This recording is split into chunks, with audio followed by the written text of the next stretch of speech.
72 সংবিধানে তো ফিরত আসার প্রশ্নই আসে না, কারণ ইতিমধ্যেই সমাজতন্ত্র আপনার আন্তর্জাতিকভাবে একটা পরিচার্য বিষয় হয়ে দাঁড়িয়েছে। ধর্মনিরপেক্ষতা আমরা সেখানে প্রতিস্থাপন করতে চাই না।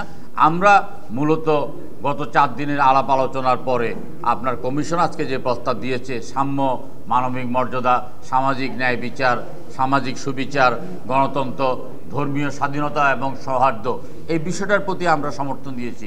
যদিও আমাদের অনেকের মনের মধ্যে ভিন্ন মত আছে, আল্লাহর উপর অবিচল আস্থা এবং বিশ্বাস এই শব্দটা আমরা চেয়েছিলাম, তারপরও যেখানে আপনার ধর্মীয় স্বাধীনতা এবং সৌহার্দ্য এই বিষয়টা আসার পরে আমরা মনে করি যে এখানে এই ব্যাপারে ইতি টানা দরকার।